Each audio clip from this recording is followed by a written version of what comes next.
बोलो जयकारा बोल मेरे श्री गुरु महाराज की जय। सभी गुरुमुख प्रेमियों से सप्रेम जय सच्चिदानंद। सभी संतों ने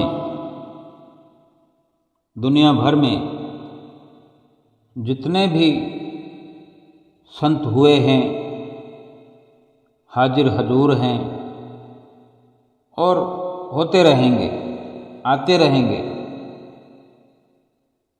सभी संतों ने अब तक सत्संग की महिमा मुक्त कंठ से गाई है, जिनमें एक संत पलटू साहेब जी हुए हैं। वे अपनी वाणी में कथन करते हैं, पूरब पुण्य भय प्रगट सत्संग के बीच में जाए पड़ी। आनंद भयो जब संत मिले, वही शुभ दिन वही शुभ घड़ी।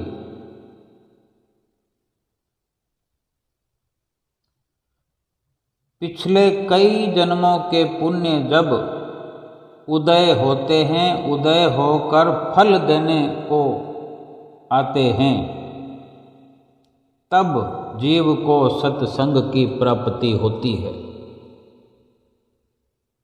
जैसे रामायण में भी कथन है कि भगवान की कृपा से सत्संग प्राप्त होता है, सत्संग की प्राप्ति से ही विवेक मिलता है। तो भगवान की कृपा जब इस प्रकार पूर्वले पुण्य प्रगट होते हैं, तब भगवान की ये कृपा होती है, सत्संग नसीब होता है। और इस प्रकार जब जीव को सत्संग की प्राप्ति होती है, यानी जिसे सत्संग मिल जाए, सत्पुरुष मिल जाए, उनका मार्गदर्शन मिल जाए, वास्तव में उसके जीवन का वही सबसे महान परम कल्याणकारी आनंद प्रदान करने वाला समय होता है। वही अवसर दुर्लभ और शुभ होता है। आनंद भयो जब संत मिले, वही शुभ दिन वही शुभ घड़ी। क्योंकि उससे बड़ी शुभ घड़ी कोई नहीं हो सकती। जब भी ऐसा सत्संग प्राप्त हो जाए संतों का, और फिर वो आनंद प्राप्त होता है, इससे शुभ घड़ी और कोई और नहीं हो सकती। आत्मिक उच्च अवस्था को, जो कि सबसे ऊंची अवस्था है, आत्मिक उच्च अवस्था को प्राप्त श्रेष्ठ जन कहते हैं कि जो जिज्ञासु भगवान शिव या उनके किसी भी रूप की, भगवान विष्णु या उनके किसी भी रूप की, अथवा देवी या उनके किसी भी रूप की सच्चे मन से पूजा आराधना करता है, तो उस जिज्ञासु पर प्रसन्न होकर वे उसके कल्याण के लिए उसे समय के महापुरुषों की ओर मोड़ देते हैं। ये कौन कहता है? इस प्रकार उच्च अवस्था को प्राप्त हुए जो श्रेष्ठ जन हैं, संत जन हैं, सज्जन पुरुष हैं, वे ये फरमाते हैं कि भगवान शिव या उनके किसी रूप की, भगवान विष्णु या उनके किसी भी रूप की, अथवा देवी या उनके किसी भी रूप की सच्चे मन से पूजा आराधना करने पर यह अवसर प्राप्त होता है कि उस जिज्ञासु को वे अपनी प्रसन्नता से उसके कल्याण के लिए संतों महापुरुषों के संग में भेज देते हैं।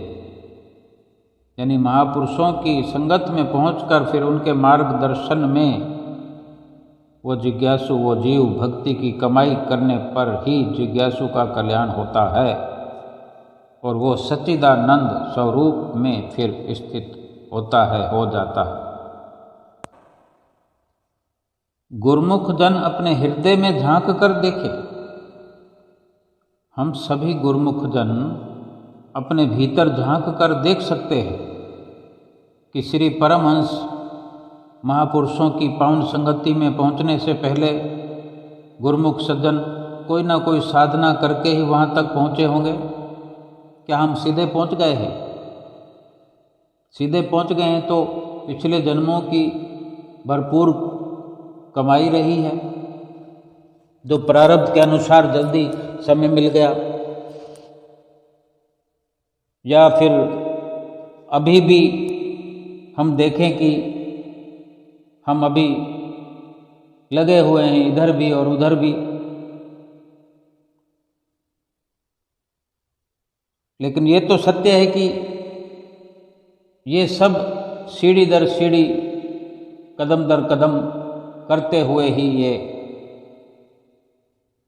वक़्त के महापुरुषों का द्वार मिलता है। जिस प्रकार हम गुरुमुख जनों को प्राप्त हुआ है हम समझ सकते हैं। अब यदि कोई कहे कि मेरे घर परिवार में तो सभी गुरुमुख हैं और मैं तो बचपन से ही श्री दरबार में आ रहा हूँ,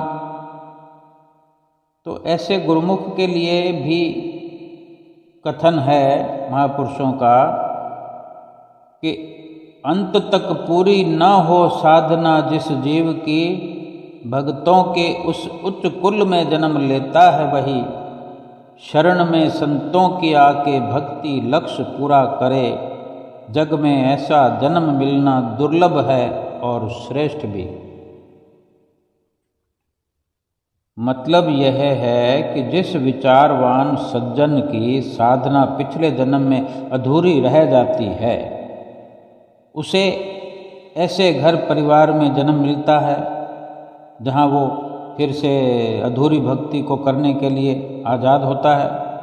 अर्थात जिस सज्जन का जन्म गुरुमुखों के घर में हुआ है, उसे ये समझ जाना चाहिए कि वो अपने पूर्व जन्म में पूजा आराधना करता रहा, साधना करता रहा, उसने पिछली मंजिलें पार की और उसी साधना को पूरा करने के लिए अर्थात परमात्मा से मिलने के लिए, एकाकार होने के लिए ही उसे आज ये जन्म जो है गुरुमुखों के घर में मिला है, जहाँ वो फिर समय के संत सतगुरु के संपर्क में पहुंचकर भक्ति की कमाई करने के लिए सब प्रकार से स्वतंत्र है। उसे कोई बाधा नहीं होगी। उसके लिए स्वयं अपने द्वारा चुना हुआ रास्ता है, इसलिए वो सीधा अपने सतगुरु के चरणों में पहुंचने का अधिकारी है और ये अधिकार प्राप्त करते हुए, गुरुमुख की पदवी प्राप्त करते हुए, वहीं जहाँ उसने अपने भक्ति के कार्य को पिछले जीवन में छोड़ा है, वहीं से आगे की कमाई करने के लिए स्वतंत्र है।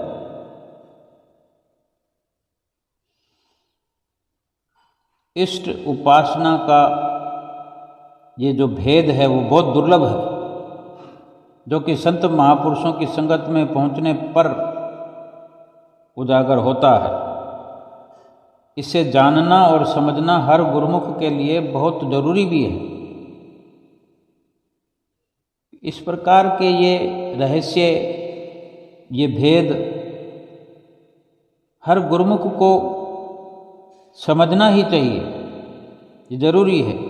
श्री परमहंस अद्वैत मत के शाश्वत ज्योति स्तंभ, हमारे हृदय सम्राट, परम आराध्य देव, प्रातः स्मरणीय श्री श्री 108 श्री परमहंस सतगुरु दाता दयाल जी श्री पंचम पातशाही जी महाराज कई बार अपने पावन वचनों में, प्रवचनों में फरमाया करते थे कि पिछले जन्मों में साधना की सभी मंजिलें पार करने के बाद ही आप गुरुमुख जन यहाँ महापुरुषों की संगत में पहुँचे हैं, श्री दरबार में पहुँचे हैं।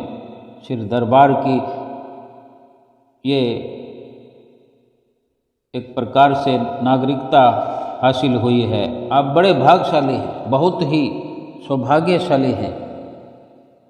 श्री पंचम पातशाही गुरु महाराज जी फरमाया करते थे, संसार में लगभग 7.5 अरब मनुष्य हैं आज के समय में, पूरे संसार में, इस लोक में। परंतु महापुरुषों ने सभी को भाग्यशाली नहीं कहा, ना पहली पातशाही गुरु महाराज जी ने, ना दूसरी पातशाही गुरु महाराज जी ने, ना तीसरी पातशाही गुरु महाराज जी ने, ना चतुर्थ पातशाही गुरु महाराज जी ने, और ना पंचम पातशाही गुरु महाराज जी ने, और ना ही अब हुजूर श्री गुरु महाराज जी सारे संसार को भाग्यशाली कहते हैं। सभी को भाग्यशाली नहीं कहा है महापुरुषों ने, और भी जितने महापुरुष इस दुनिया में आए सभी को महापुरुषों ने भाग्यशाली नहीं कहा। हिरण्यकश्यप, रावण, दुर्योधन, सिकंदर, कारून, इस प्रकार कितने ही राजा महाराजा हो चुके हैं दुनिया में, जिन्होंने अपने जीवन में सांसारिक धन धान्य पदार्थ बहुत इकट्ठे किए, परंतु भक्ति से खाली, भक्ति से हीन होने पर, भक्ति की कमाई ना होने के कारण महापुरुषों ने उन्हें भाग्यशाली नहीं कहा। यानी जिसके पास भक्ति नहीं है, जिसने भक्ति नहीं मनुष्य जीवन में प्राप्त की, उसे भाग्यशाली नहीं कहा जा सकता। और आज वर्तमान समय में भी जिनके पास अपार धन है, सिकंदर जैसे, रावण जैसे राजा नहीं हैं, हिरण्याकश्यप जैसे नहीं हैं, कारून बादशाह जैसे नहीं हैं, लेकिन बड़े बड़े सेठ साहूकार तो हैं, अपार धन वाले, अपार संपदाओं वाले आज वर्तमान समय में बहुत हैं ऐसे जिनके पास अपार धन है। और इस प्रकार अपार धन होते हुए, बड़े बड़े बंगले होते हुए, बड़े बड़े बंगले हैं, नौकर चाकर हैं, शारीरिक सुख सुविधा के पर्याप्त साधन उपलब्ध हैं, अंबार लगे हुए हैं शारीरिक सुखों के, परंतु भक्ति से अगर खाली हैं, भक्ति से हीन होने पर उन्हें भी महापुरुषों ने कभी भाग्यशाली नहीं कहा, और ना ही कहा जाएगा। महापुरुषों ने केवल और केवल गुरुमुखों को भाग्यशाली कहा, आप जैसे गुरुमुखों को भाग्यशाली कहा और कहते रहेंगे, क्योंकि गुरुमुख जन सत्संग में आकर अपने समय की संभाल करते हैं, समय की कदर करते हैं, भक्ति की कमाई करते हैं, और जहाँ कहीं भी रहते हैं, जिस घड़ी में, जिस अवस्था में भी होते हैं, जिस हाल में होते हैं, सत्संग को नहीं छोड़ते, सत्संग से पूरा पूरा लाभ उठाते हैं। सत्संग में आने पर उन्हें जो उपदेश मिलता है उसे अपने हृदय में जगह देते हैं, उस पर अमल करते हैं। तो महापुरुषों ने ऐसे गुरुमुखों को ही भाग्यशाली कहा है,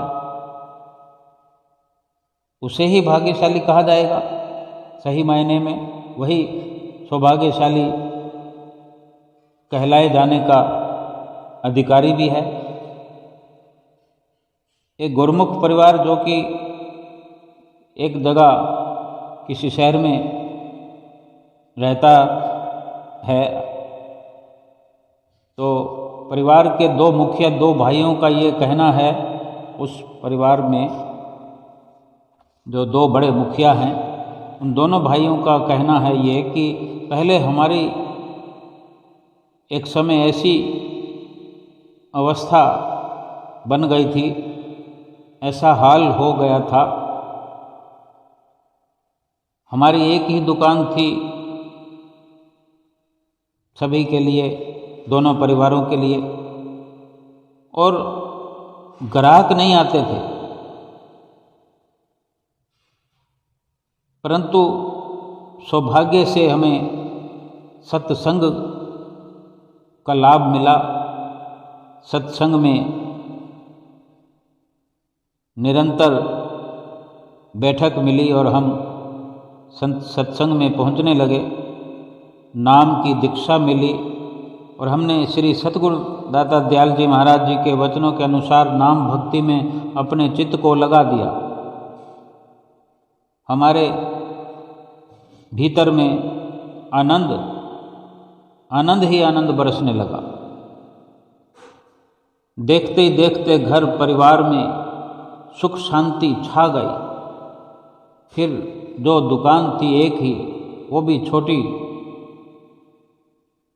उस छोटी दुकान से फिर वो दुकान बड़े ऑफिस के रूप में तब्दील हो गई, पता भी नहीं चला। और अब व्यापार इतना फैल गया है, इतना बढ़ गया है कि शाम के समय हम ग्राहकों को हाथ जोड़कर कहते हैं कि अब ऑफिस बंद करने का समय है, कृपया कल आना।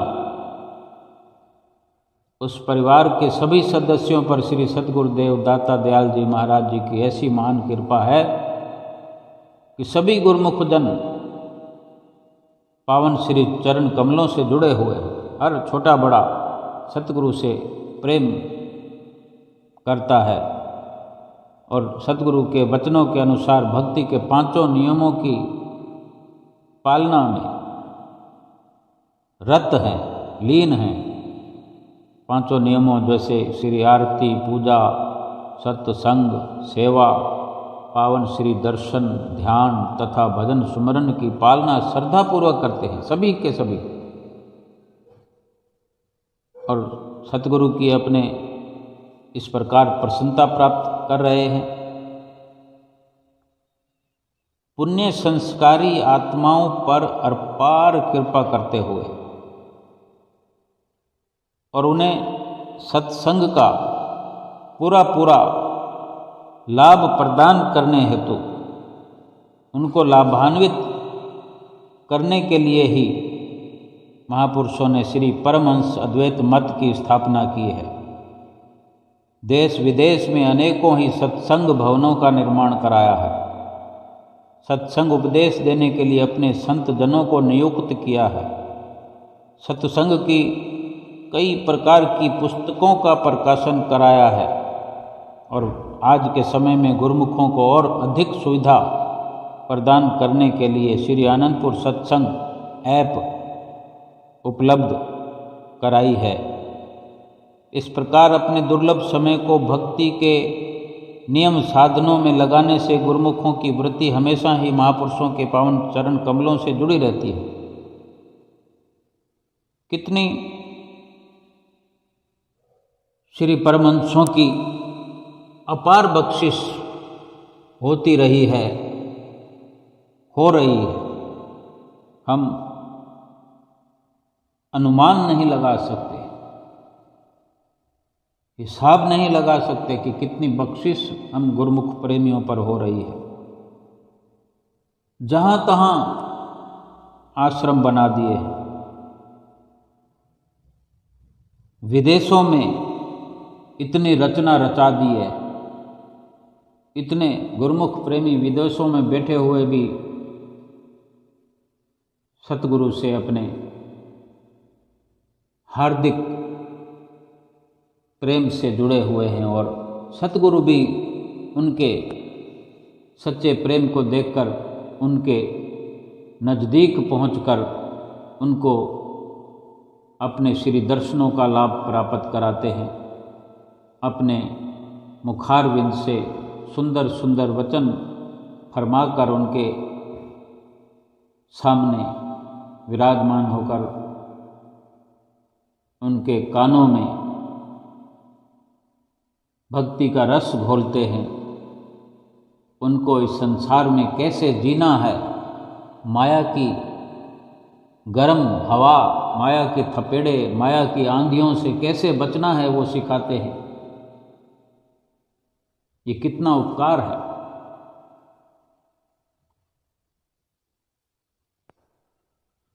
जहाँ जहाँ भी गुरुमुख हैं, हर प्रकार से उन पर उपकार कर रहे हैं श्री परमहंस। आज हुजूर छठी पातशाही गुरु महाराज जी के रूप में भी रात और दिन लग करके अपने गुरुमुख प्रेमियों को खुशहाल बना रहे हैं। पुस्तकों के माध्यम से श्री दरबार के अंदर ही ज्ञान का भंडार हर प्रकार से भरा पूरा एक खजाना है। पुस्तकों के माध्यम से, सेवा के माध्यम से श्री दरबार में पहुंचकर कोई चाहे जितनी सेवा का लाभ प्राप्त कर सकता है, अपने जीवन को धन्य बना सकता है, अपने जीवन को सफलता की ओर, सफलता की उच्चतम सीढ़ियों तक पहुंचा सकता है। कितना उपकार है ये! केवल हमारा भला सोचने वाले श्री परमहंस दयाल जी सुंदर सुंदर सत्संग भवनों का निर्माण, आधुनिक युग को देखते हुए आधुनिक यंत्रों से, आधुनिक साज सज्जा से भरपूर सभी आश्रम भवन, सत्संग भवन निर्माण कराए जा रहे हैं।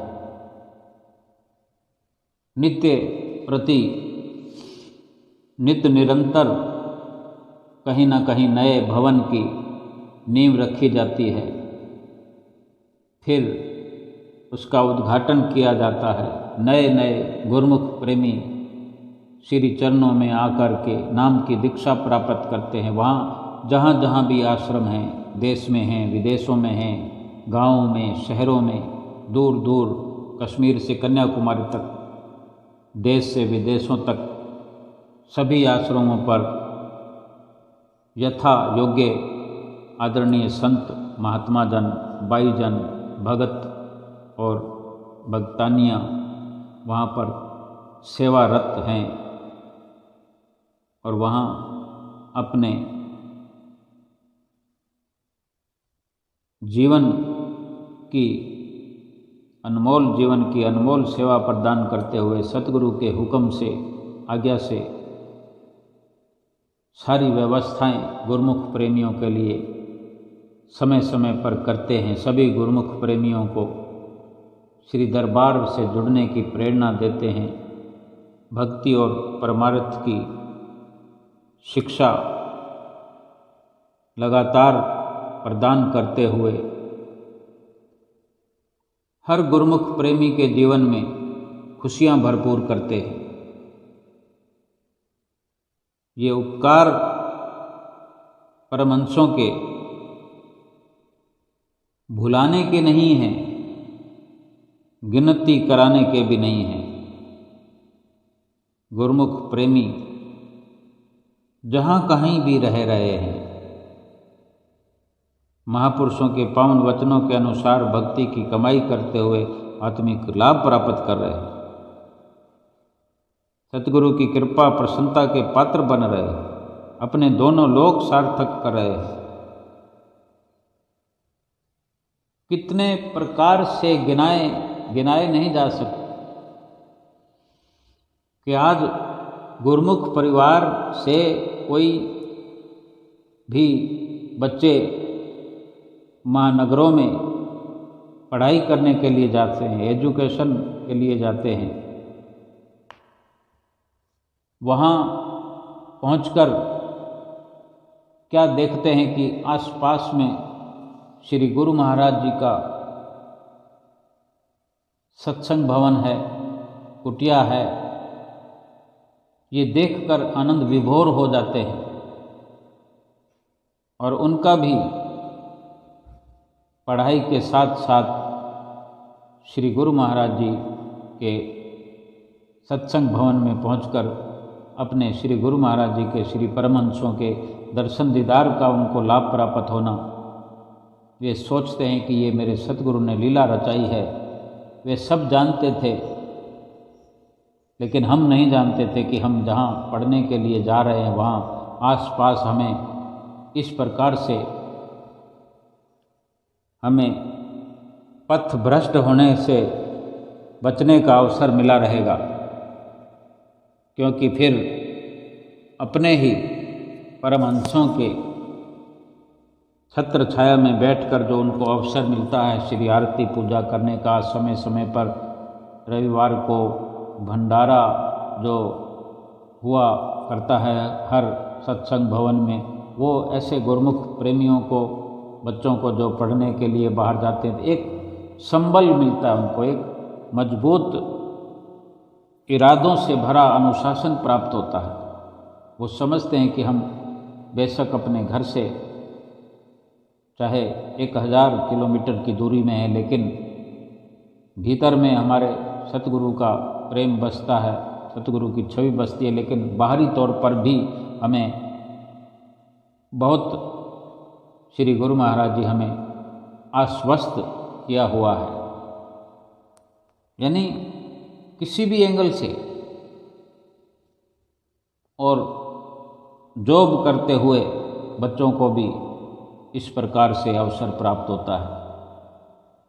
हिंदुस्तान की राजधानी दिल्ली में सैकड़ों सत्संग भवन हैं और सैकड़ों सत्संग भवनों में बहुत से ऐसे बच्चे लाभ प्राप्त करते हैं। पढ़ाई के साथ साथ उनको ये अवसर प्राप्त होता रहता है कि वो सत्संग भवन में जा कर के अपना समय सकारित कर सकते हैं। और जो उनके माता पिता पीछे घरों में रहते हैं वो इस बात से ही संतुष्ट हो जाते हैं, क्योंकि गुरुमुख परिवार के लिए, गुरुमुखों के लिए ये बहुत बड़ी खुशी की बात होती है कि हमारे बच्चे सत्संग भवन के आसपास में रहते हैं। सत्संग भवन में चाहे कभी कभी सही, छुट्टी के दिन सही, और अधिक नज़दीकी हो तो सुबह शाम भी माथा टेकने के लिए जाते हैं, तो माता पिता को सुनकर बहुत अच्छा लगता है, निश्चिंत हो जाते हैं।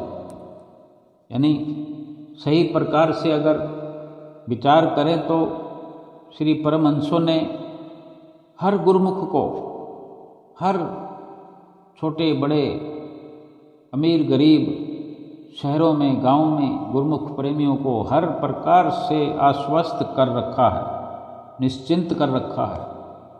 बेखौफ होकर गुरुमुख प्रेमी अपने सतगुरु के प्यार में, सतगुरु के प्रेम से भरे हुए जिस भी हाल में हैं, सतगुरु की कृपा समझते हुए हर हाल में खुश रहते हुए अपने जीवन को सफल बनाने में लगे हुए हैं। क्या दुनिया में किसी दुनियादार को इस प्रकार की बातों से दूर दूर तक कोई लेना देना नहीं है। और उनके जीवन में झांक कर देखा जाए तो दुखों से भरपूर उनका जीवन, कलेशों से, कष्टों से भरा हुआ उनका जीवन नजर आता है। और उन्हीं के मुकाबले गुरुमुखों का जीवन हर प्रकार से सुखों से भरपूर, सुखों से भरा हुआ, चारों ओर खुशियां ही खुशियां गुरुमुखों के जीवन में। जितने भी गुरुमुख परिवार के अंदर छोटे बड़े लोग रहते हैं, बच्चे हों, युवा हों, उम्र दराज बुजुर्ग हों, सभी अपने सतगुरु के प्रेम से ओतप्रोत होकर अपने जीवन को एक सही दिशा में चलाते हुए भक्ति और प्रेम में भरपूर होकर के अपने जीवन को सफल बना रहे हैं। कितनी अनुकंपा अपने गुरुमुखों पर एक माता पिता जैसे अपने बच्चों पर भरपूर स्नेह रखते हैं, उससे भी कहीं अधिक सतगुरु का स्नेह अपने गुरुमुख प्रेमियों पर बना रहता है। अपने गुरुमुखों का जरा सा भी दुख, जरा सा भी दुख दर्द सहन नहीं कर पाते हमारे श्री परमहंस दयाल महाराज जी। और हाजिर हजूर छठी पातशाही गुरु महाराज जी के रूप में भी अगर हम देखते हैं तो जरा भी दुख बर्दाश्त नहीं करते गुरुमुख प्रेमियों का। अधिक से अधिक जीवन में सुख मिले, लेकिन शर्त पहली और आखिरी यही कि अपने जीवन के अनमोल समय को भक्ति में लगाना है। पांचों नियमों की पालना को इसलिए रोज नित्य निरंतर गिनाते हैं याद दिलाते हैं और 2 घंटे भजन सुमरन हर किसी के लिए जरूरी है ये फरमाते हैं। फिर किसी प्रकार की कोई दुविधा नहीं रहेगी जीवन में। इस प्रकार की जिम्मेवारी लेते हैं कि इस जीवन तो क्या परलोक में भी हमारी जिम्मेवारी है। और जो गुरमुख प्रेमी सभी ओर से अपनी सूरत को हटा करके अपने ध्यान को समेट करके सभी ओर से सतगुरु के चरणार बिंदों में अपनी सूरत को जोड़ता है, अपने ध्यान को जोड़ता है, भक्ति के धन से माला माल हुआ हर वक्त खुशियों में अपना जीवन सफ़र करते हुए अपने मंजिल मकसूद को प्राप्त करता है। ये जीवन तो जितने भी दिनों का है, ये शरीर जितने दिनों के लिए मिला है, एक दिन के लिए, एक दिन तो विनश जाएगा। ये शरीर और ये श्वास समाप्त हो जाएंगे, लेकिन जब तक ये शरीर है, जब तक ये श्वास हैं, तो दुखों को प्राप्त क्यों होना? क्यों ना खुशियां बरसती रहे जीवन में जब तक श्वास है। लेकिन ये तभी संभव है कि खुशियों वाले रास्ते पर जो चलता है तभी खुशियां प्राप्त करता है। और जो इस प्रकार से एक बार इस सत्य को समझ लेता है कि सतगुरु का फरमान जो है, श्री गुरु महाराज जी को उनकी जो आज्ञा है, उसी को शिरोधार्य करके जीवन का हर कार्य करना है, जीवन में हर फैसला लेना है। फिर उनके कभी फैसले गलत नहीं हो सकते। उनका कोई भी कार्य रुक नहीं सकता और वे स्वयं हर पल यही अपने भीतर सोच विचार रखते हैं कि कोई कर्म मुझसे ऐसा ना हो जाए कि मेरे श्री गुरु महाराज जी को ठीक ना लगता हो, जो उनकी आज्ञा के विपरीत हो जाए। ऐसा कर्म गुरुमुख प्रेमी कभी नहीं करते। जाने अनजाने अगर भूल हो जाए, चूक हो जाए, गुरुमुख प्रेमी नित्य प्रति क्षमा याचना करते हैं, पुकार करते हैं। और इसी के लिए माथा टेकते वक्त अपने सिर को जब रख दिया जाता है चरणार बिंदों में, अपनी भूल का सुधार करने का प्रयास करने का संकल्प लेते हुए माथा टेकते हैं और सही राह दिखाते रहें, सतगुरु से ऐसी फरियाद करते हैं। और सतगुरु भी अपने गुरुमुख प्रेमियों का कितना आदर सम्मान करते हैं। जहाँ कहीं भी गुरुमुख प्रेमी रहते हैं, चाहे बच्चे हों, युवा हों, वृद्ध हों, सतगुरु के लिए सभी के सभी बच्चे हैं, सभी के सभी एक हैं। सतगुरु अपने शिष्यों की पहचान शरीरों से नहीं करते। उनके लिए तो सभी एक प्रकार की आत्माएं हैं, रूहें हैं। हम अपने सतगुरु की रूहें हैं और अपने सतगुरु से मिलना हमारा लक्ष्य है इस जीवन का।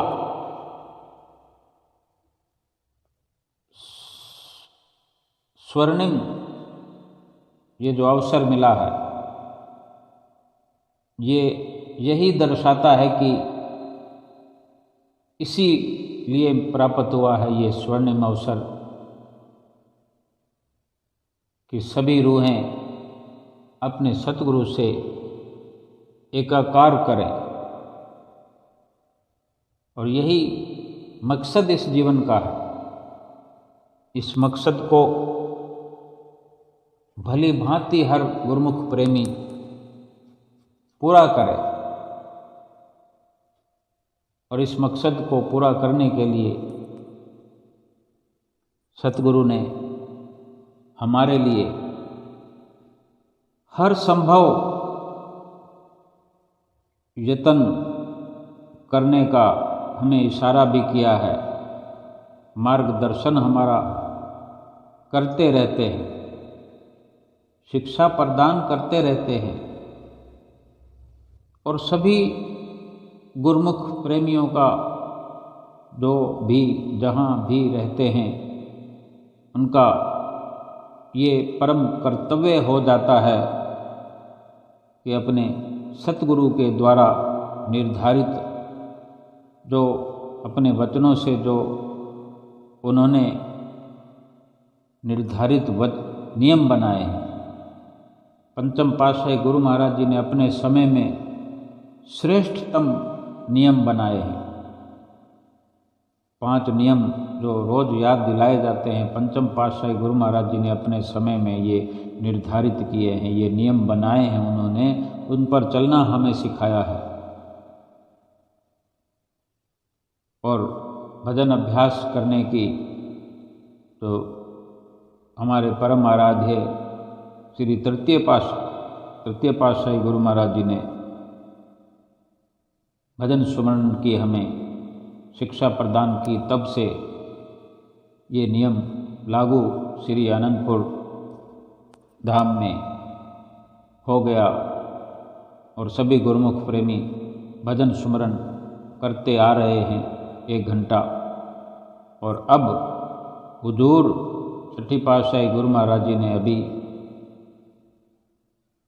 2 साल लगभग 3 साल पहले इसी भजन स्मरण को बढ़ाते हुए 1 घंटे से 2 घंटे कर दिया है। महापुरुषों के द्वारा जो भी निर्धारित नियम बना दिए गए हैं, हर गुरुमुख प्रेमी जहाँ जहाँ भी हैं, श्री आरती, पूजा, सेवा, सत्संग, दर्शन, ध्यान, भजन सुमरन 2 घंटे नित्य प्रति करते हुए, और छोटी बड़ी जो भी नियमावलियां हैं उन सब को अमल में लाते हुए, विशेषकर इशारा यही है कि अपनी चित्त वृत्तियों को इन नियमों के माध्यम से और सुमरन करते हुए अपने तस्वर को, अपनी सुरति को सतगुरु के ध्यान से जोड़कर अपनी जीवात्मा का कल्याण करें, अपने जीवात्मा को प्रभु से एकाकार कराएं, जो कि परम लक्ष्य है ये मनुष्य जीवन का। और अपने लक्ष्य की ओर बढ़ते हुए, अपने लक्ष्य को नज़दीक करते हुए, अपने लक्ष्य पर पहुंचते हुए अपने सतगुरु की प्रसन्नता भी प्राप्त करें और अपने जीवन को धन्य बनाए। बोलो जयकारा बोल मेरे श्री गुरु महाराज की जय।